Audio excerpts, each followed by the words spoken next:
hot off the press on housingwire.com. But this is what I was talking about in regards to the lawsuits that we're seeing follow some of the. I knew we were gonna hit on this. Yeah, so it's a good one to hit the last. So all I have to say, NAR was just, the NAR settlement was a massive lawsuit against National Association of Realtors for improper practice of buyer commission income.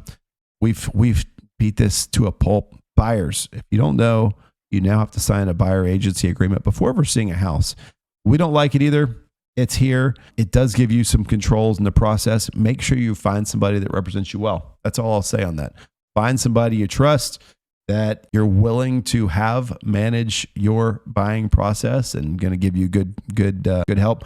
A good buyer's agent is worth gold. I'll tell you that. We talk about these trends in and out of markets and street to street, and like you could have a rounding error on an appraisal or misunderstanding of what an appraisal means and blow 5, 7, 8, 10% on a house by paying the wrong price, by not negotiating the right price, by jumping on something because it's available versus being patient and waiting on the market. Like you need somebody you trust.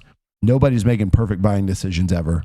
Right. There's always unknowns. So I'm gonna read through this. This is a very interesting one, and there's a lot of components here, but I think it's interesting to talk through. So, despite having long ago settled the commission's lawsuit, legal challenges continue to mount for the real estate industry giant Anywhere. I don't know much about Anywhere, but I think they own they own quite a few brands in the industry. On Friday, the firm and some of its subsidiaries and agents were accused of violating the federal racketeering RICO.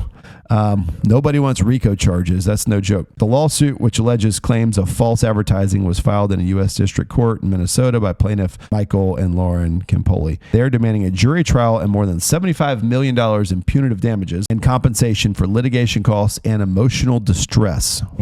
That's the one. That's the one that gets me.